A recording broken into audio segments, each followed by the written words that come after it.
मैं एक primitive mother society में ट्रैवल करता हूँ जहाँ विमेन डोमिनेंट होती हैं और यहाँ मेन को वेस्ट समझा जाता है जो सिर्फ विमेन के सहारे खा सकते हैं, जिस पर फीमेल ग्रुप लीडर मुझे ट्राइब से बाहर निकाल देती है क्योंकि मैं चिल्ड्रन पैदा नहीं कर सकता हूँ। लेकिन जैसे ही मैं वाइनस की मदद से सबसे मोटी फिश पकड़ कर लाता हूँ जिस पर सभी विमेन मुझे अलग नजर से देखने लगती हैं, और फिर जब वो अभी भी कुछ ग्रीन जिंजर फ्रूट्स के लिए आपस में लड़ती रहती हैं, मैं तब तक मेन को ग्रिल्ड फिश खिला चुका होता हूँ। और ये सब सिर्फ इसलिए होता है क्योंकि मेरे पास वो चीज होती है जो ये कभी समझ नहीं सकती हैं। मेरे दिमाग में 5000 ईयर्स की सिविलाइजेशन विजडम भरी होती है जिस पर उस समय डैम्प केव के अंदर फीमेल टीम लीडर मुझे डिस्गस्ट भरी नजर से देखती है और ये यान को ट्राइब छोड़ने का रास्ता दे देती है। वह बीच में एक पत्थर पर बैठती है, टर्फ स्कर्ट पहने हुए, जिस पर मैं अपने फिस्ट्स भींचता हूँ और हूँ, और मेरे पीछे एक दर्जन से ज्यादा मेल लोग खड़े रहते हैं। इस समय केव दो ग्रुप्स में बंट जाता है। एक तरफ उमुया के साथ खड़ी फीमेल क्लैन होती है जिनके लेदर स्कर्ट्स काफी अच्छी क्वालिटी के होते हैं, और दूसरी तरफ मेरे पीछे खड़ा मेल क्लैन होता है। वो सिर्फ वेस्ट पर हेम्प रोप बांधते हैं और ग्रास से अपने बॉडी को कवर करते हैं या फिर बस स्ट्रिप्स पहनते हैं, जिस पर मेल ट्राइब्समैन उमुया के कोल्ड एक्सप्रेशन को देखते हैं, कांपते रहते हैं और रो भी नहीं पाते हैं।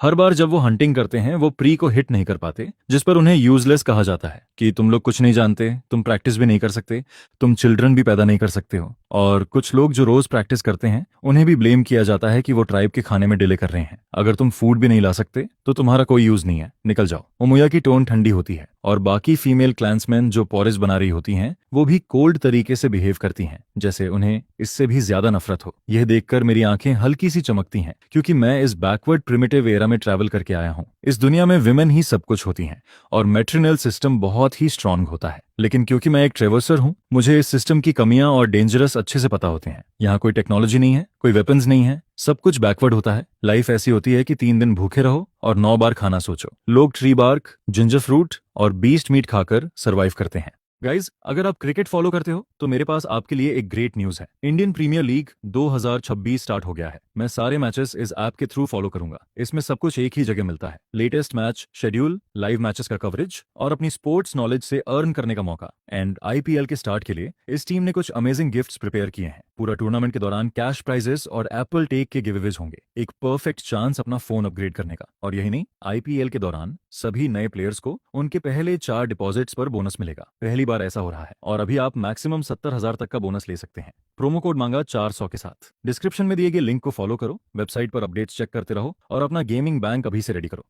अगर इस मैट्रिनल क्लैन का कोई फायदा है तो बस इतना कि यहाँ की विमेन काफी हेल्दी, फेयर और ब्यूटीफुल दिखती हैं, जिस पर अचानक एक आवाज आती है, congratulations to the host on awakening, और मेरे सामने patrilineal clan construction system activate हो जाता है। होस्ट सेंटर्ड सिस्टम मुझे गाइड करता है कि एक strong patrilineal tribal society build करनी है। साथ ही अवेकनिंग मॉड्यूल एक्सचेंज शॉप भी अनलॉक होता है। अब मैं जो भी काम पैट्रियार्की सोसाइटी के लिए बेनिफिशियल करता हूँ उससे मुझे अचीवमेंट्स और एक्सचेंज पॉइंट्स मिलते हैं, और उन पॉइंट्स से मैं स्टोर में कुछ भी एक्सचेंज कर सकता हूँ जो इस न्यू क्लैन को बिल्ड करने में मेरी हेल्प करता है। जैसे ही मेरे दिमाग में सिस्टम की आवाज गूंजती है, मेरे होंठ हल्के से उठते हैं, जैसे मैं सोच रहा होता हूँ कि फाइनली टाइम आ गया है। लेकिन ट्राइब में रहना अब पॉसिबल नहीं होता क्योंकि इस दुनिया में कल्चरेशन होता है और विमेन की ब्यूटी भी इसी चीज और ब्लड कल्चरेशन की वजह से होती है। लेकिन वो मोया जो पैट्रियार्क होती है वह सबसे पावरफुल होती है, जिस पर मैं डिसाइड करता हूँ कि अब इस ग्रुप को दिखाना होगा कि रियल मास्टर कौन होता है। तभी मैं बोलने ही वाला होता हूँ कि पेट्रियार्क, अभी बहुत गर्मी है, बाहर ना फ्रूट्स हैं ना एडिबल प्लांट्स, क्या आप थोड़ा मर्सी नहीं दिखा सकती?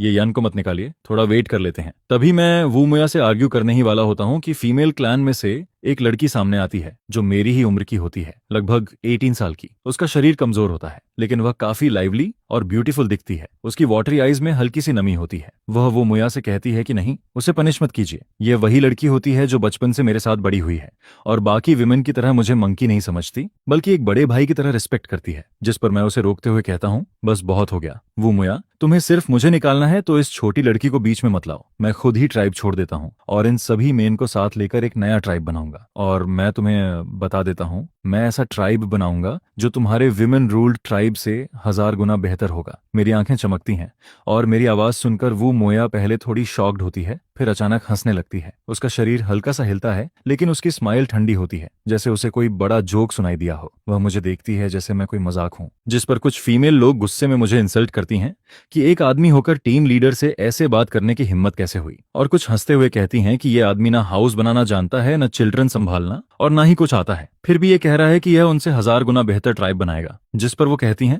ये यान, ये सब छोड़ दो, घुटनों पर बैठकर टीम लीडर से माफी मांगो, चाहे काऊ या हॉर्स बनकर रहना पड़े, लेकिन ट्राइब में ही रहो, क्योंकि अभी बाहर जाना मतलब सीधा मौत को बुलाना है। यह सुनकर मेरे पीछे खड़े मेल लोग डर जाते हैं। उनके शरीर दुबले होते हैं, रिब्स साफ दिखती हैं, और वो मेरा हाथ पकड़कर मुझे रोकने की कोशिश करते हैं, क्योंकि मेरी बातें उनके लिए खतरे से भरी होती हैं। उनकी नजर में मैं बस एक यूजलेस आदमी हूं, जिसे विमेन मारती हैं, डांटती हैं और कभी भी छोड़ देती हैं। यह विमेन का ग्रुप समझ ही नहीं पाता है। जिस पर मैं कहता हूं, तुम सब मेरी बात ध्यान से सुनो। फ्यूचर में मैं, ये यान, तुम्हें खाने पीने की पूरी व्यवस्था करके दूंगा। जो मेरे साथ आना चाहता है आ सकता है। फिर मैं हाथ हिलाता हूं और सामने खड़े करीब दर्जन भर लोगों को देखता हूं, लेकिन जो मेल लोग पहले से डर के साए में जी रहे होते हैं, वो मुझे इग्नोर कर देते हैं और मुझे पागल समझकर सीधे उमुया के सामने घुटनों पर बैठ जाते हैं, सिर झुकाकर माफी मांगते हैं, और चाहे उन्हें जानवरों जैसा ट्रीट किया जाए, फिर भी वो ट्राइब में रहना चाहते हैं। जिस पर सिर्फ 3 लोग ऐसे निकल कर आते हैं जो अब और ह्यूमिलेशन सहना नहीं चाहते। 2 बड़े उम्र के मेल और एक मेरी उम्र का लड़का, जो केव से बाहर आकर मेरे पास खड़े हो जाते हैं। भूखे रहने को तैयार होते हैं, लेकिन स्लेव्स बनकर जीना नहीं चाहते। हम लोग जाने लगते हैं।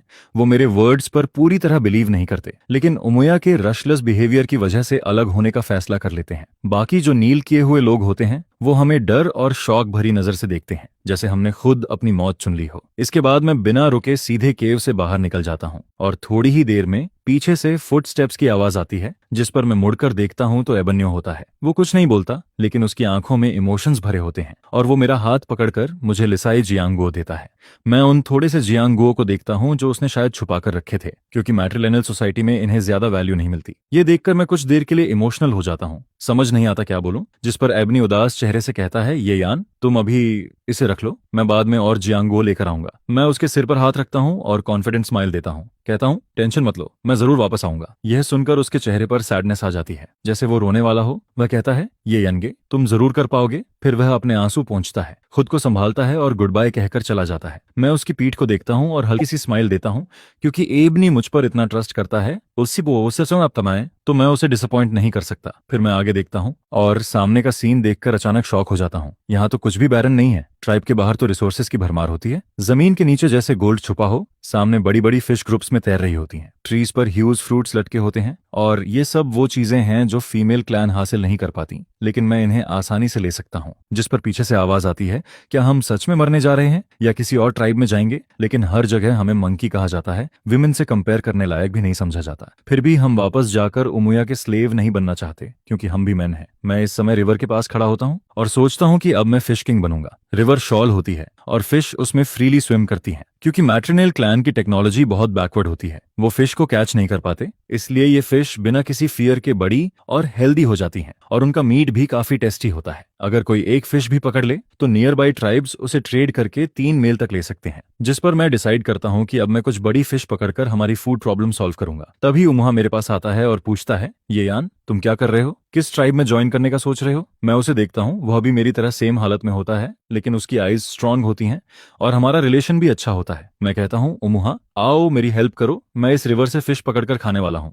और मैं नीचे बैठकर धीरे धीरे वाइनस से एक नेट बनाता रहता हूँ, जिसका साइज इतना होता है कि फिश उसमें आसानी से फंस जाए। यह सुनकर उमुहा शॉक्ड हो जाता है और कहता है, ये यान, तुम सच में पागल हो गए हो। हम लोग तुम्हें काफी देर से यहाँ कुछ करते देख रहे थे। हमें लगा तुम क्रेजी हो, इसलिए मैं बात करने आया, और तुम बोल रहे हो कि फिश पकड़ोगे। वो कहता है, फिश पानी में रहती है, उसकी स्पीड बहुत तेज होती है और वो स्लिपरी भी होती है, उसे पकड़ना इम्पॉसिबल है। मैंने खुद पूरे दिन एक फिश को फॉलो किया, तब जाकर मुश्किल से उसे टच कर पाया। मैं गारंटी देता हूँ कि हमारे पूरे ट्राइब में और आसपास के कई ट्राइब्स में भी कोई फिश को पकड़ नहीं सकता। यह सुनकर मैं रिवर के पास बैठा रहता हूँ। मेरे दिमाग में इरिटेशन चल रही होती है, कोई हेल्प करने वाला नहीं होता और ये सब मुझे ही करना पड़ता है। जिस पर मैं कहता हूँ, उमुहा, सीधी बात बताओ, मैंने कब तुमसे झूठ बोला है? अगर हेल्प करनी है तो करो, नहीं तो साइड हो जाओ। मैं अपना पसीना पोंछता हूँ और उमुहा का चेहरा डाउट से भरा होता है। वह पूछता है, क्या तुम सच में फिश पकड़ सकते हो? मुझे तो बिल्कुल बिलीव नहीं हो रहा, लेकिन अगर ये पॉसिबल हुआ तो टीम लीडर ने भी कभी इतना टेस्टी फूड नहीं खाया होगा। फिर वह मुझे सीरियस नजर से देखता है, क्योंकि हमारा रिलेशन हमेशा से अच्छा रहा है। उसने कहा कि मैंने उससे कभी झूठ नहीं बोला और सच में नहीं बोला। हर बार जब मैं हंटिंग पर जाता था,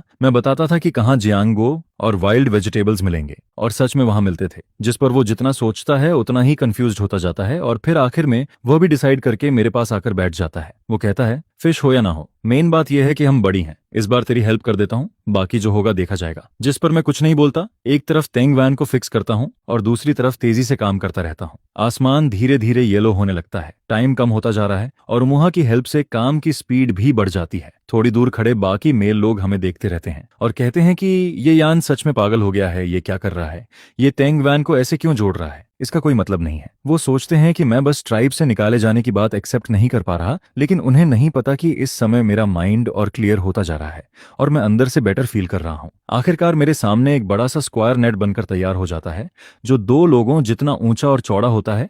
उसके चारों कोनों पर हैवी वेट लगा होता है और बीच में तेंग वान का स्ट्रांग जाल होता है। जैसे ही इसे रिवर में फेंका जाएगा, वेट नीचे सिंक करेगा और नेट फैल जाएगा। मैं उसे देखकर सेटिस्फाइड फील करता हूँ। ये काफी ड्यूरेबल होता है, इसे कई बार यूज किया जा सकता है। जिस पर उमुहा ब्लैंक फेस से उसे देखता है और कहता है, मुझे लगा तुम कुछ बड़ा कर रहे हो, लेकिन तुमने तो बस एक स्ट्रॉ मैट जैसा बना दिया, इसका क्या यूज है। मैं हल्की सी स्माइल देता हूँ और कहता हूँ, जल्दी क्या है, वेट करके देखो। फिर मैं नेट को फोल्ड करता हूँ, उसे पकड़कर रिवर के पास जाता हूँ और अचानक उसे पानी में फेंक देता हूँ। नेट परफेक्टली खुलता है, वेट उसे नीचे खींचता है, बबल्स ऊपर उठते हैं और वह रिवर के बॉटम में सेटल हो जाता है। मैं वहीं खड़ा रहता हूँ, हाथ में रोप पकड़कर, जिस पर उमुहा चिल्लाता है, तुम क्या कर रहे हो, इतनी मेहनत से बनाया था और तुमने उसे ऐसे ही पानी में फेंक दिया। उसका फेस रेड हो जाता है और वो गुस्से में मुझे देखता है, कहता है कि मुझे तुम्हारी हेल्प नहीं करनी चाहिए थी, लेकिन मैं बस उसे इग्नोर करता हूँ और कहता हूँ, जल्दी हेल्प करो। मेरे दिमाग में सिर्फ कैलकुलेशन चल रही होती है, हाथ लगातार रोप खींच रहा होता है। वेट के हिसाब से लगता है कि नेट में कुछ फंसा है, जिस पर उमुहा भी मजबूरी में हेल्प करने लगता है, लेकिन उसकी नजर मुझ पर ही रहती है,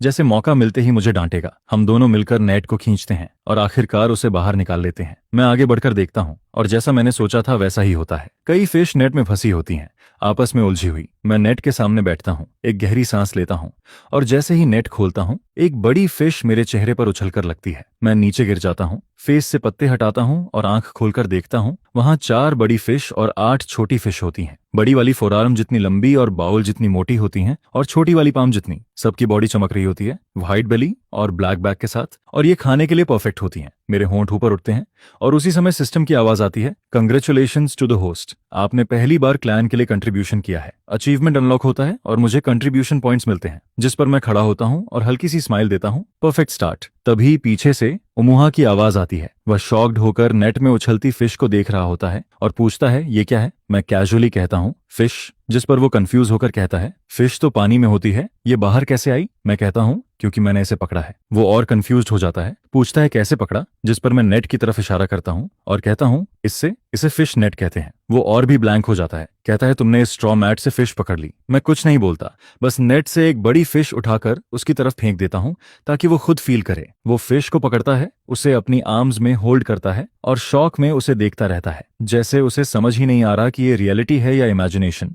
और फिश उसके हाथ में तड़पती रहती है, जिस पर उसे फाइनली यकीन होने लगता है। जिस तरह वो फिश जिसे पकड़ने के लिए वो पूरा दोपहर भागता था, उसी तरह अब एबनी पागल हो जाता है। हाँ, ये सच में फिश है, ये फिश है, ये यान तुम पागल नहीं थे, जो तुमने कहा वो सच था, तुम तो जीनियस हो। जिस पर उमुहा एक्साइटमेंट में इधर उधर दौड़ने लगता है और चिल्लाता है कि मैं जीनियस हूँ। उसकी आवाज दूर तक जाती है और बाकी मेल लोग उसे सुनते हैं, जिस पर वो कहते हैं, एक और पागल हो गया, उमुहा तो पहले ठीक था, अब ये यान के साथ रहकर ये भी क्रेजी हो गया। लेकिन तभी एक क्लैंसमैन ध्यान से देखता है और कहता है, लगता है उमुहा और ये यान को रिवर के पास कुछ मिला है। यह सुनकर बाकी लोग तुरंत रिएक्ट करते हैं, क्योंकि उन्हें विमेन से कम खाना मिलता है और सारा हार्ड वर्क भी वही करते हैं। अब तो ट्राइब से भी निकाल दिए गए हैं, काफी टाइम से कुछ खाया नहीं है। जिस पर फिश का नाम सुनते ही उनके मुंह में पानी आने लगता है। फिर वो कहते हैं, मजाक मत करो, फिश बहुत रेयर होती है, हमारे ट्राइब के चीफ्स ने भी कम ही खाई है और हम मेन ने तो कभी देखी भी नहीं। कोई भी फिश पकड़ नहीं सकता, क्या तुम्हें लगता है ये यान पकड़ सकता है। वो खुद ही अपनी बात पर डाउट करते हैं। फिर उनमें से एक कहता है, मान लो अगर उन्होंने कुछ फूड पकड़ भी लिया तो हमने हेल्प नहीं की, तो हम कैसे खा सकते हैं, ये रूल्स के खिलाफ है। जिस पर दूसरा भी एग्री करता है कि बिना हेल्प किए दूसरों का खाना खाना सही नहीं है। इसी बीच वो रात बिताने के लिए कुछ स्टिक्स और लीव्स ढूंढ रहे होते हैं,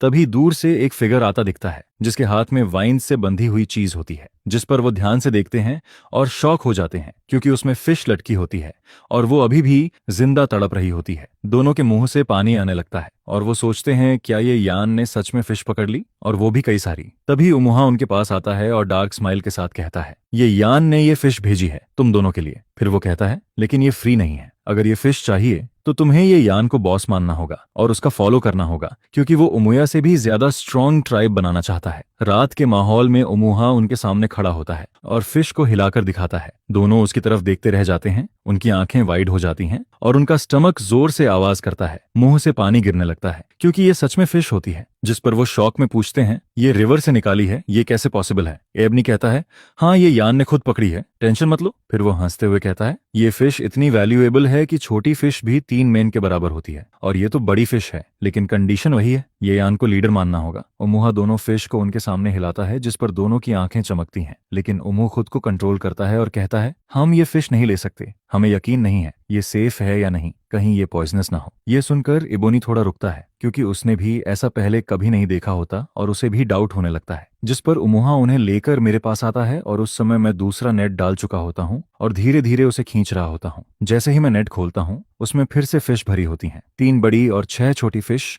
और बड़ी वाली अभी भी उछल रही होती है। सिस्टम फिर से एक्टिवेट होता है और मुझे कंट्रीब्यूशन पॉइंट्स मिलते हैं, जिस पर उमुली और उमुला दूर खड़े सब कुछ देखते हैं। उनकी आंखों के सामने मैं रिवर से फिश निकालता हूँ और उनका पूरा बिलीफ सिस्टम हिल जाता है। जो अभी तक इम्पॉसिबल लगता था, वो अब उनके सामने रियलिटी बनकर खड़ा होता है और वो समझ नहीं पाते कि ये सब कैसे हो रहा है। क्या ये पॉसिबल है मेरे गॉड? उमुला का फेस जलने जैसा फील करता है, और अभी अभी उसने पूछा था कि ये फिश खराब तो नहीं है, लेकिन अब उनके सामने ही कई फिश और पकड़ ली जाती हैं, जिस पर दोनों का मन करता है कि वहीं घुटनों पर बैठ जाएं और पास की चीज पकड़कर खुद को संभालें। अगर पॉसिबल होता तो वो वापस रूथलेस माउंटेन भाग जाना चाहते, क्योंकि उस समय उन्होंने तुरंत फिश पकड़कर नहीं खाई और अब ट्राइब से भी निकाल दिए गए हैं। जिस पर मैं काम फेस से मुड़कर देखता हूँ और पूछता हूँ, क्या उन्होंने एग्री किया? मैं उमुहा की तरफ देखता हूँ, जिसे मैंने फिश देकर उमुली और उमुला को कन्विंस करने भेजा था, लेकिन अब दोनों ना फिश ले रहे हैं ना कुछ बोल रहे हैं, बस ऑकवर्ड खड़े रहते हैं। जिस पर उमुहा सिर खुजाता है और कहता है, ये फिश लेना ही नहीं चाहते। ये सुनकर मैं इरिटेट हो जाता हूँ और कहता हूँ, फिश तो रिवर से निकली है,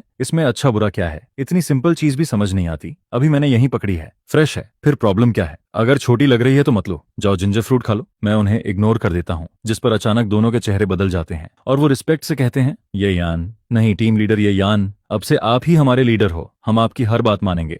पहले हमने आपको पागल समझा, वो हमारी गलती थी, हम माफी मांगते हैं। फिर वो कहते हैं, आगे आप जो भी कहोगे हम वही करेंगे, 100% फॉलो करेंगे। जिस पर इबोनी भी तुरंत एग्री करता है और कहता है कि टीम लीडर जो बोलेगा वही होगा, ईस्ट बोलोगे तो ईस्ट जाएंगे, वेस्ट कभी नहीं जाएंगे। उनके चेहरे पर अब ना डाउट होता है ना डर, क्योंकि उनके सामने मैं फिश पकड़ चुका होता हूँ जो उन्होंने कभी इमेजिन भी नहीं किया था। उनके लिए डिग्निटी और ईगो अब मैटर नहीं करती, बस खाना और सर्वाइवल इंपॉर्टेंट होता है। जिस पर उमुहा उन्हें देखता है और हंसते हुए कहता है, देखा, फिश मिल जाए तो सब मान जाते हैं। फिर मैं भी हल्का सा स्माइल करता हूँ और कहता हूँ, अभी भी डाउट था ना? चलो बिग फिश मत खाओ, तुम दोनों के लिए स्मॉल फिश है। मैं उन्हें 2 छोटी फिश दे देता हूँ, जो उनके लिए भी काफी होती हैं, क्योंकि वो पहले कई दिनों से भूखे होते हैं। फिर मैं खुद फिश पकड़कर खड़ा होता हूँ और अचानक रियलाइज करता हूँ कि इसे खाएंगे कैसे। रॉ फिश का टेस्ट अच्छा नहीं होता और फायर के बिना इसे कुक करना पॉसिबल नहीं है। तभी उमुला और उमुली जल्दी से फिश खाने ही वाले होते हैं, रॉ ही खाने की कोशिश करते हैं, जिस पर मैं उन्हें रोकता हूँ और कहता हूँ, रुको, इसे ऐसे मत खाओ, फायर पर रोस्ट करके खाओ। यह सुनते ही माहौल फ्रीज हो जाता है और तीनों मुझे ऐसे देखते हैं जैसे मैंने कुछ इम्पॉसिबल बोल दिया हो। उमुला ट्रेम्बलिंग वॉइस में कहता है, टीम लीडर येयन,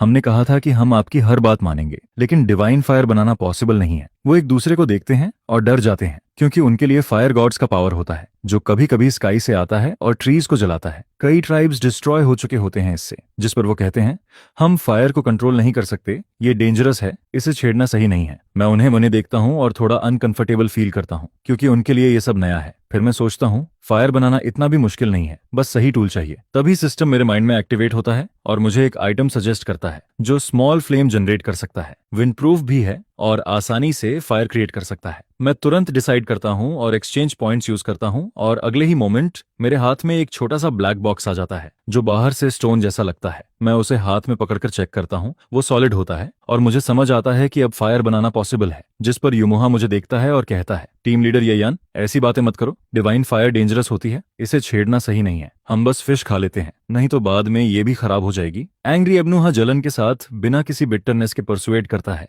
जिस पर वो कहता है कि मैं खाने में लीड नहीं लेता, अगर मैं नहीं खाऊंगा तो ये लोग भी पहले नहीं खाएंगे। ये सुनकर टीम लीडर येयान से कहा जाता है कि जल्दी खाओ, अब टाइम वेस्ट मत करो, यहाँ फिश है और क्या चाहिए। जिस पर एबनी ली और इमुला भी साइड से समझाने लगते हैं, अगर अभी खाओगे तो बाद में 100% रिग्रेट करोगे। जिस पर मैं हल्की सी स्माइल करता है। रॉ फिश की फिशी स्मेल सच में अनबेयरेबल लगती है। अगर ये बर्नट और ओनिली ग्रिल्ड फिश बन जाए तो बात ही अलग होगी। जिस पर वो कहता है कि सिंस तुमने ऐसा कहा है, अगर फिशबोन विंड का इशू ना होता तो इसे रिफ्यूज करना मुश्किल होता और मैं तो इसे पूरा का पूरा निगलने के लिए वेट ही नहीं कर पाता। फिर मैं पास में पड़ी सूखी घास को कलेक्ट करता है और उसे बर्न करने की तैयारी करता है। जिस पर टीम लीडर ये यान को देखते हुए बाकी लोग सोचते हैं कि क्या वो अभी भी सर्वाइवल के बारे में ही सोच रहा है, क्योंकि ऐसी हालत में वो खाना तक नहीं खा रहा है। सच में ये अजीब है। और ऊपर से कह रहा है कि हम रिग्रेट करेंगे। इसका मतलब फिश फ्रेश नहीं है। मुझे तो लगता है बाद में वही रिग्रेट करेगा। फिर हम तीनों एक एक फिश पकड़ लेते हैं और चल भी नहीं पाते। वहीं लेटकर मुझे बिजी होते हुए देखते रहते हैं। जिस पर मैं आखिरकार एक सॉफ्ट सॉइल वाली जगह ढूंढ लेता है और स्लेडर ब्रांचेस को जमीन में डीप इंसर्ट करता है। क्लर्ड स्टोन्स और आसपास के स्टोन्स से उसे घेरता है। फिर ड्राई ग्रास और बार्क रखता है, फायरवुड सेट करता है और फिर एक विंड प्रूफ लाइटर निकालकर उसे इग्नाइट करता है। जिस पर इस बेहद डार्क प्रिमिटिव एरिया में पहली बार फायर अपीयर होता है और एक नोटिफिकेशन आता है कि congratulations to the tree lord for completing the achievement Jurong shrine, और इसके साथ 20 कंट्रीब्यूशन पॉइंट्स मिलते हैं। इसके बाद मैं रिवर के पास जाकर फिश को कट करता है, उसके इंटरनल ऑर्गन्स निकालता है, उसे ब्रांच में फिक्स करता है और लाइटर को डिच फायर के पास ले जाता है। उसी समय उमुहा, जो हल्का स्वेटिंग कर रहा था, स्लीपी फेस के साथ उठता है और टॉयलेट जाने के लिए बढ़ता है। तभी अचानक उसे फायर दिखता है, जिस पर वो मुड़कर देखता है और डार्क नाइट में वहीं स्टंडेड रह जाता है। मेरे साइड फेस पर फायर की लाइट पड़ती है, जो प्रिमिटिव लोगों के लिए सबसे ज्यादा डरावनी चीज होती है। ये वही फ्लेम है जिसे वो गॉड और डिवाइन फायर मानते हैं। जिस पर उमुहा एक डिस्टॉर्टेड चीख निकालता है और डर के मारे जमीन पर गिर जाता है। उसकी आवाज सुनकर एबनी और उमुला भी जाग जाते हैं और जैसे ही वो दूर फ्लेम को देखते हैं, उनके चेहरे पर जिंदगी का सबसे बड़ा डर दिखाई देता है। वो सोचते हैं कि ये डिवाइन फायर है और येयान ने इसे स्काई से उतार दिया है, अब वो हमें मारने वाला है। जिस पर उनके दिमाग में ट्राइब की पुरानी लेजेंड्स फ्लैश होने लगती है और तीनों के चेहरे खराब हो जाते हैं। वो पैनिक में कहते हैं कि ये डिवाइन फायर है, हम सब मर जाएंगे, पूरा कॉस्ट सी ऑन मॉब फायर बन जाएगा, हर कोई मर जाएगा, हम तीनों भी मर जाएंगे। जिस पर डर के मारे उनका कंट्रोल भी खत्म हो जाता है। फिर मैं अपने हाथ में लाइटर की छोटी सी फ्लेम को देखता है और कैजुअली कहता है कि इसमें डाउट क्या है, ये तो बस एक छोटी सी फ्लेम है, इतना डरने की क्या जरूरत है।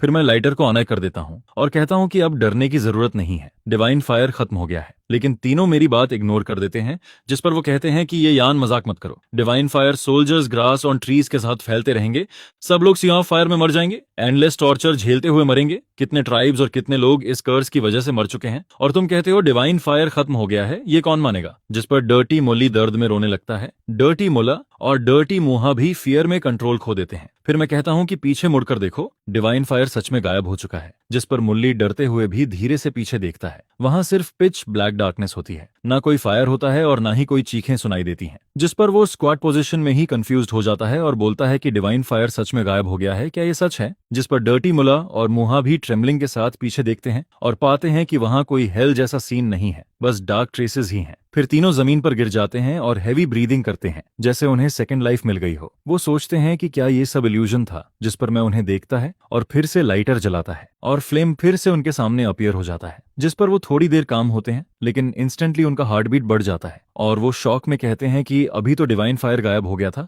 फिर ये वापस कैसे आ गया। उनके लेग्स वीक हो जाते हैं और वो भाग भी नहीं पाते। तीनों की हालत ऐसी हो जाती है कि वो रो भी नहीं पाते। जिस पर मैं कैजुअली कहता हूं कि अब तो यकीन हुआ, जिस डिवाइन फायर को तुम डिजास्टर मानते हो उसे मैं इजीली कंट्रोल कर सकता हूं। फिर मैं लाइटर को ऑन ऑफ करता है, फ्लेम कभी जलती है और कभी बुझ जाती है। जिस पर तीनों बिल्कुल स्टन्ड रह जाते हैं। जिस पर डर्टी मूली शॉक्ड फेस के साथ कहता है कि तुम डिवाइन फायर को कंट्रोल कर सकते हो, ये कैसे पॉसिबल है, ये तो सिर्फ गॉड्स के पास होता है। जिस पर डर्टी मुहा डर के मारे सिर हिलाता है और कहता है कि ये इम्पॉसिबल है, बिल्कुल इम्पॉसिबल है, ये हो ही नहीं सकता, ये पॉसिबल ही नहीं है, कॉमन सेंस तक नहीं है। जिस पर डर्टी मुल्ला मेरे हाथ में जलती फ्लेम को घूरता है और आधी आंख भी खोलने की हिम्मत नहीं करता है। जिसे वो लोग वीक गॉड की डिवाइन फायर मानते हैं, वही एक्चुअली मेरे कंट्रोल में है। जिस पर जब तीनों शॉक में खड़े रहते हैं, मैं फिर से लाइटर जलाता हूँ, झुककर हुक फायर में फ्लेम लगा देता हूँ और फिर वो तीनों बस मुझे फिश ग्रिल करते हुए देखते रहते हैं। फिर जब ग्रिल्ड फिश रेडी हो जाती है, मैं ब्रांच को बाहर निकालता हूँ और उस बर्नट और ऑनिली ग्रिल्ड फिश को देखकर एक्साइटमेंट फील करता है। सिंस यहाँ आने के बाद से मैं सिर्फ सॉर जिंजर फ्रूट और वाइल्ड वेजिटेबल्स खा रहा था, जो निगलना भी मुश्किल था। जिस पर अब फाइनली ग्रिल्ड फिश खाने का मौका मिलता है और दिल में अलग ही फीलिंग आती है। लेकिन फिर भी ग्रिल्ड फिश थोड़ा प्लेन लगती है, जिस पर मैं दिन में मिले डर्टी जिंजर फ्रूट को स्क्वीज करके उसके ऊपर डालता हूँ, जिससे उसका टेस्ट और रिच हो जाता है, और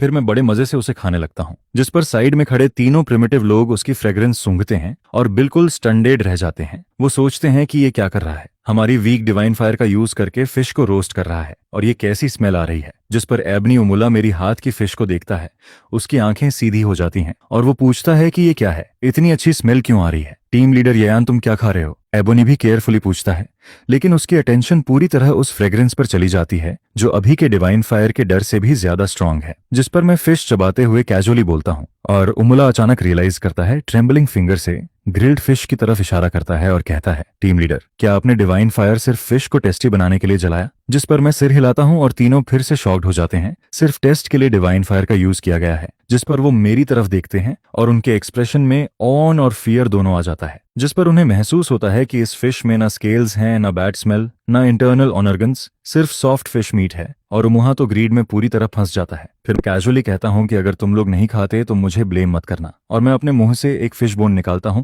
जो उनके लिए जैसे शॉक जैसा होता है। जिस पर वो पहले डिसाइड कर चुके थे कि मुझ पर डाउट नहीं करेंगे, लेकिन अब रिग्रेट फील करते हैं क्योंकि उन्होंने पूरी फिश खा ली थी और स्टमक भी फुल था, फिर भी ग्रिल्ड फिश के सामने खुद को रोक नहीं पाते हैं। मैं उनके एक्सप्रेशंस देखकर हल्का हंसता हूं, क्योंकि प्रिमिटिव लोगों के लिए ग्रिल्ड फिश इमेजिन करना भी मुश्किल होता है। जिस पर मैं ब्रांचेस पर लगी 3 फिश में से एक निकालता हूं और उन्हें दे देता हूं, और कहता हूं कि एक मैं अपने लिए रखता हूं, याद रखना अगर मेरा खाना खाओगे तो काम भी करना पड़ेगा। जिस पर वो थोड़ी देर हेजिटेट करते हैं, क्योंकि डिवाइन फायर पर ग्रिल्ड फूड खाने का डर रहता है, लेकिन स्मेल इतनी अच्छी होती है कि कंट्रोल नहीं कर पाते हैं। एबनी हार सबसे पहले आगे बढ़ता है, ग्रिल्ड फिश लेता है और बड़े बड़े बाइट्स में खाने लगता है, और बाकी दोनों को कुछ भी नहीं देता है। जिस पर वो लोग पैनिक में उसके मुंह से छीनने की कोशिश करते हैं, लेकिन तब तक ऑलमोस्ट पूरी फिश खत्म हो चुकी होती है। बस थोड़ा सा टेल बचता है, जिसे दोनों आपस में बांटते हैं और खाते हैं। जिस पर वो रिग्रेट करते हैं, कहते हैं कि हमने गलती कर दी, इतना कम हिस्सा मिला, एबनू तुम बेकार हो। और मैं दूर से ये सब देखकर बिना सरप्राइज हुए अपनी ग्रिल्ड फिश खाता रहता हूँ। फिर लेट नाइट हो जाती है। अचानक फुटस्टेप्स की आवाज आती है,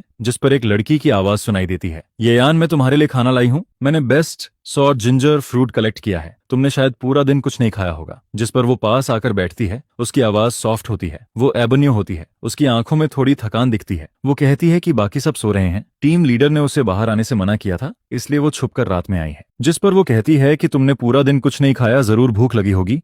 ये जिंजर फ्रूट्स आज ही कलेक्ट किए हैं, काफी स्वीट हैं। हमें कम फूड मिलता है, इसलिए मैंने ये बचाकर तुम्हारे लिए रखा है। लेकिन जब मैं हाथ नहीं बढ़ाता हूं, जिस पर इबोनी सोचती है कि शायद मैं लेने में हेजिटेट कर रहा हूं, मैं अपने चेस्ट और एब्डोमेन को सीधा करके खड़ा होता हूं और फुल कॉन्फिडेंस से भरा हुआ दिखने का प्रिटेंड करता हूं।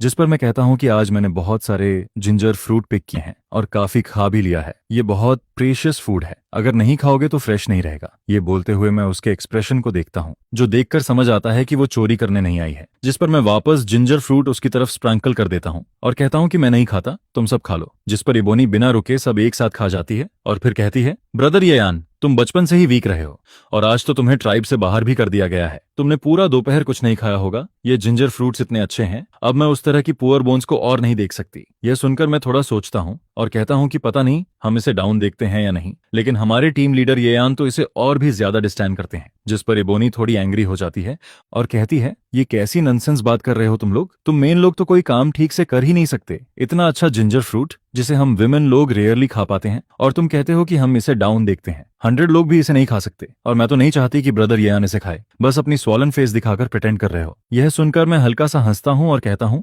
हे एबनी, तुम्हें पता है हम तुम्हारे दिए जिंजर फ्रूट को क्यों डाउन नहीं देखते? क्योंकि हमारे पास फिश खाने के लिए है। जिस पर ओरिजिनल ट्रियो भी ट्रायम्फेंट लुक के साथ खड़े रहते हैं। यह सुनकर एबनी शॉक हो जाती है और कहती है, फिश तो रिवर में स्विम करती है। इवन टीम लीडर उमुया भी फिश का नाम सुनकर अनकॉन्शियसली स्लाइवा निगलते हैं, और कई ट्राइब्स के लीडर्स ने भी इसे कभी नहीं खाया। तो ये कैसे पॉसिबल है कि तुम्हारे पास फिश है? जिस पर मैं मुस्कुराता हूँ और कहता हूँ, इबोनी, अगर तुम्हें विश्वास नहीं है तो ये देखो। और मैं ग्रास ऐश में से एक ग्रिल्ड फिश निकालता हूँ, जो अभी भी वार्मथ की वजह से अच्छी तरह प्रिजर्व्ड है और खुद के लिए भी डिलीशियस लगती है। यह देखकर एबनी शॉक फेस के साथ उस फिश को देखती है और कहती है, ये क्या है? जिस पर मैं कामली कहता हूँ, ये फिश है। फिर मैं उसे ग्रिल्ड फिश थमा देता हूँ, जिसे देखकर उसके फेस पर अजीब सा एक्सप्रेशन आ जाता है, क्योंकि ये वही फिश है जिसे वो सिर्फ इमेजिनेशन में टेस्ट कर सकती थी और अब वो उसके सामने है। जिस पर वो कहती है कि मुझे पता है ये फिश है, लेकिन ये रिवर वाली फिश से अलग दिख रही है। जो देखकर मैं कहता हूँ कि क्योंकि ये ग्रिल्ड फिश है, एक बाइट लेकर देखो, तुम्हें खुद समझ आ जाएगा। जिस पर इबोनी धीरे से एक बाइट लेती है और अचानक अरोमा फैलने लगता है जो उसके माउथ में जाते ही ऐसा फील देता है जैसे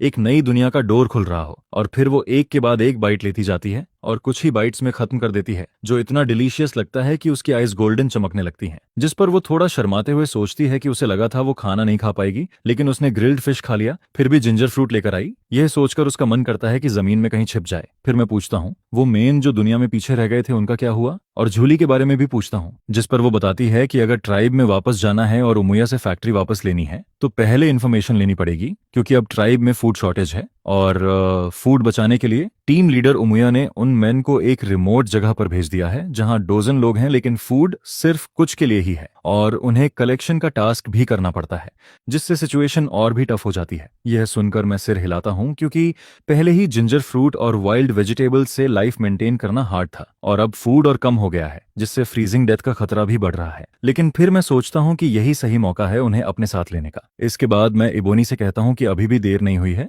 आज रात आओ और मेरे साथ कुछ फिश ले जाओ। जिस पर मैं उठता हूं और रिवर के पास जाता हूं जहां मैंने फिश ब्रांचेस से सिक्योर करके रखी होती है, क्योंकि ये फिश बहुत वैल्यूएबल चीज है। नियर बाय ट्राइब्स के लोगों ने इसे कभी नहीं खाया, इसलिए कुछ भी काटो तो छुपा कर रखना पड़ता है। जिस पर इबोनी फिश लेकर कहती है कि आज की फिश बहुत डिलीशियस है, थैंक यू, तुम्हें खुद को प्रोटेक्ट करना चाहिए ताकि तुम सरवाइव कर सको, मैं फिर तुमसे मिलने आऊंगी। यह सुनकर मैं साइलेंट हो जाता हूँ, क्योंकि वो सोचती है कि मैंने ये फिश कहीं से कट करके लाया हूँ, जो मुझे अंदर से थोड़ा अनबेयरेबल लगता है। जिस पर मैं सोचता हूँ कि अब इबोनी को दुनिया दिखाना जरूरी है और मैं कहता हूँ इबोनी, मैं एक ऐसा ट्राइब बनाना चाहता हूँ जो तुमसे 10,000 गुना स्ट्रॉन्ग और लाइट हो। जिस पर वो बिलीव नहीं करती, तो मैं कहता हूँ कि मेरे साथ चलो। यह सुनकर इबोनी मुझे सीरियस एक्सप्रेशन के साथ देखती है और कहती है, ब्रदर यान, मुझे नहीं लगा था कि तुम अभी भी ट्राइब बनाने के बारे में सोच रहे हो। क्या तुम्हें सच में इतना बड़ा शौक लगा है? यह कहते हुए उसके दिल का सैडनेस बाहर आने लगता है, क्योंकि क्लैन ने कहा था कि मुझे ट्राइब से इसलिए निकाला गया क्योंकि मैं उसे सह नहीं पाया, लेकिन वो कभी इसे बिलीव नहीं करना चाहती थी। फिर भी अगर बिना रीजन के ऐसी बात कही जा रही है तो कुछ तो होगा। यह सोचकर वो मुझे पिटी वाली नजर से देखती है, जो देखकर मेरे दिमाग में ब्लड तेजी से दौड़ने लगता है और मैं कुछ भी एक्सप्लेन नहीं करता, बस सीधे उसका हाथ पकड़ लेता हूँ और रिवर की तरफ चलने लगता हूँ। जिस पर उसका फेस रेड हो जाता है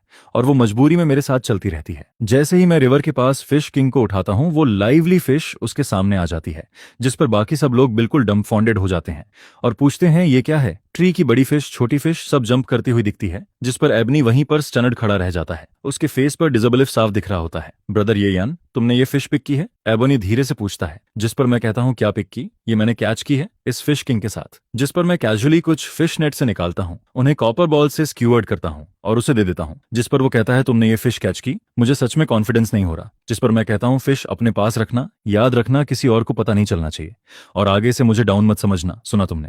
और मैं धीरे से एबनू के हेड पर टैप करता हूँ, जिस पर वो एक हाथ में बड़ी फिश पकड़ता है और उसकी खुशी और सरप्राइज वाली एक्सप्रेशन अचानक वापस आ जाती है, जैसे उसे होश आता है और वो मेरे हेल्दी व्हीट कलर और हैंडसम फेस को देखता है। जिस पर इबोनी ब्लश करने लगता है और मैं स्मर्क करते हुए कहता हूँ, अगर ज्यादा टायर्ड फील कर रहे हो तो आज रात यहीं रुक भी सकते हो। ये सुनकर उसका फेस तेजी से रेड होने लगता है, उसकी आईज इधर उधर देखने लगती हैं, उसे समझ नहीं आता कहाँ देखे, और वो ऑकवर्ड सा बिहेव करने लगता है, जिस पर मुझे अंदर से हंसी आती है और लगता है जैसे मैं कुछ नॉटी कर रहा हूँ। भले ही प्रिमिटिव लोग इस तरह की चीजों में ओपन होते हैं, लेकिन एबनी अभी भी एक छोटी गर्ल है, इसलिए थोड़ा शय फील करता है। फिर मैं सोचता हूँ कि उसे रुकने को कहना बस मजाक था, क्योंकि अगर अभी जाना भी हो तो बस एक आफ्टरनून का ही रास्ता है और मेरे मेन शेल्टर में सिर्फ एक जगह है, कोई प्राइवेट रूम भी नहीं है। जिस पर एबनो अपना सिर झुका लेता है और अपनी टोज को देखने लगता है और धीरे से कहता है, हाँ लेकिन मैं अभी बहुत छोटा हूँ, जब मैं थोड़ा बड़ा हो जाऊंगा, जब मैं टीम लीडर उमुया की एज का हो जाऊंगा। यह सुनकर मैं सोच में पड़ जाता हूँ, क्योंकि सच में एबनो अभी ग्रो नहीं हुआ है, फिर भी वो ऑलरेडी एक वेल नोन ब्यूटी है, लेकिन उसे उस एज तक वेट करना पड़ेगा।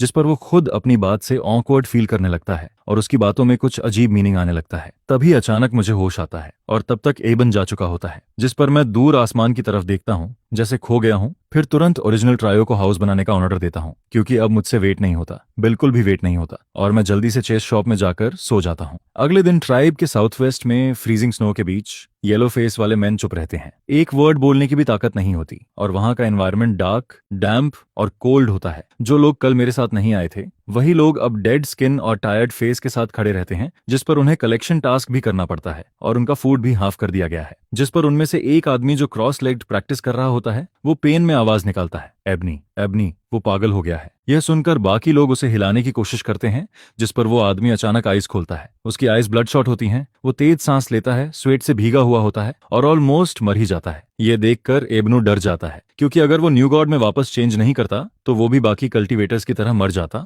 और वो कहता है, हम मेन लोग विमेन जितने अच्छे नहीं हैं, हम उतनी फास्ट कल्चरेशन नहीं कर सकते। इतने टाइम से प्रैक्टिस कर रहे हैं, फिर भी उतना रिजल्ट नहीं मिलता जितना उन्हें एक दिन में मिल जाता है। यह सुनकर आसपास के मेन गुस्से में बोलते हैं, इतने लोग मर चुके हैं, फिर भी तुम्हें समझ नहीं आता, तुम अभी भी प्रैक्टिस कर रहे हो।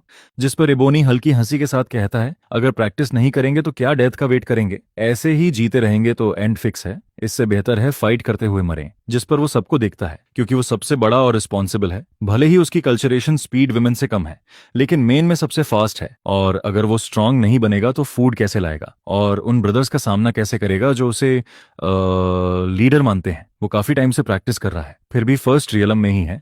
उसकी स्ट्रेंथ और वाइटलिटी थोड़ी बढ़ी है, लेकिन ट्राइब की ऑलमोस्ट सारी विमेन सेकंड और थर्ड रियलम में है और एक हाथ से भी मेन को हरा सकती हैं। टीम लीडर उमुया तो फोर्थ रियलम में है एंड इवन छोटी एबनी भी उससे आगे है। जिस पर इबोनी अपने हाथ को एक्साइटमेंट में हिलाता है और कहता है, क्यों हम सब ह्यूमन हैं, फिर भी मेन को इतना स्ट्रगल करना पड़ता है। चलो अब टाइम हो गया है, आज के कलेक्शन मिशन के लिए निकलते हैं। जिस पर वो अपनी टायर्ड बॉडी को ड्रैग करता हुआ केव स्कूल की तरफ चलता है और बाकी लोग कहते हैं, अगर ऐसा ही चलता रहा तो हम ज्यादा दिन नहीं जी पाएंगे, बस टाइम की बात है। लेकिन हम क्या कर सकते हैं, इसके अलावा कोई रास्ता नहीं है। फिर वो कहते हैं, काश कोई गॉड हमारे पास फूड लेकर आए और कहे कि बस उसे फॉलो करो और कभी फूड की चिंता नहीं करनी पड़ेगी। जिस पर सब लोग वीक स्माइल करते हैं और कहते हैं शायद ये पॉसिबल नहीं है। तभी अचानक कोई आवाज आती है, अरे अरे देखो कौन आया है, नोबल और ऑलमाइटी येयान पैट्रियार्क की पावर से ये उमुहा अंकल तुम्हारे लिए फूड लेकर आया है। जिस पर केव के बाहर सनलाइट में अनसरी में एक स्माइलिंग एबनी खड़ा होता है, जिसके एक हाथ में फिश होती है और दूसरे हाथ में भी फिश होती है। उसका राइट हैंड डोर पर खड़ा रहता है और यह देखते ही सब लोग जैसे एकदम से शॉक और कंफ्यूजन में चले जाते हैं। जिस पर पूरा माहौल ही थोड़ा ब्लैंक सा लगने लगता है। तभी उमुहा आता है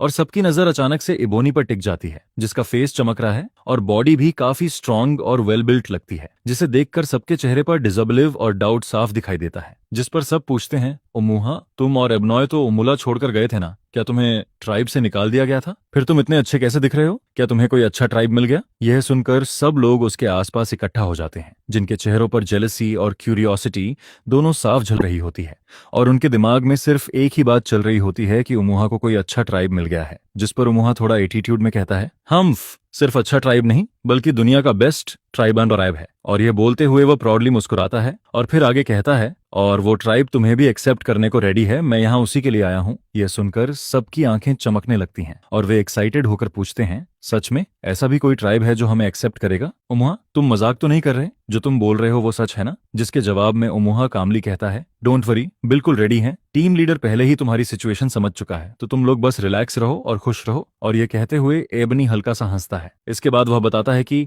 आज सुबह मैंने उसे उन लोगों के पास भेजा था जो पहले हमारे साथ नहीं गए थे और उसका काम था उन्हें कन्विंस करना। जैसा मैंने कहा था, उमुली और उमुराजे को भी साथ लाना है और हाउस केव बनाना है। जिस पर वह कैजुअली जोड़ता है, कल हमने अच्छा खाया पिया तो आज थोड़ा काम भी करना पड़ेगा। फिर उमुआ थोड़ा मिस्टीरियस टोन में कहता है, हमारा ट्राइब नदी के किनारे है, ज्यादा दूर नहीं, बस हमारे ट्राइब के एज पर ही है। यह सुनकर सब लोग कंफ्यूज्ड हो जाते हैं और तभी वह जोर से बोलता है, और हमारे टीम लीडर हैं नोबल और पावरफुल येयान। यह सुनते ही सबका एक्साइटमेंट तुरंत खत्म हो जाता है और माहौल अचानक से ठंडा पड़ जाता है। येयान? वही येयान? क्या वो वही नहीं जो शौक सहन नहीं कर पाया था? कोई कहता है। जिस पर दूसरा बोलता है, हाँ, कल वही खाना सर्व कर रहा था और उमुया टीम लीडर को थ्रेटन भी कर रहा था और कुछ ट्राइब बनाने की बात कर रहा था। फिर सब हंसते हुए कहते हैं, एक आदमी ट्राइब कैसे बना सकता है? ये पॉसिबल ही नहीं है। और यह सोचकर सब डिसअपॉइंटेड हो जाते हैं और डिसाइड करते हैं कि वे फिर से बाहर जाकर रिसोर्सेज कलेक्ट करेंगे। जिस पर उमुहा हल्की मुस्कान के साथ कहता है, तुम लोग बिलीव नहीं करते, लेकिन टीम लीडर येयान ने मुझे खाना लेकर आने को कहा है। अगर खाना चाहिए तो तुम्हें उसके ट्राइब में ज्वाइन करना होगा। और यह कहते हुए वह अपने होंठों को थोड़ा ऊपर उठाता है। जिस पर कोई बोलता है, कल तुम लोग सिर्फ 4 थे,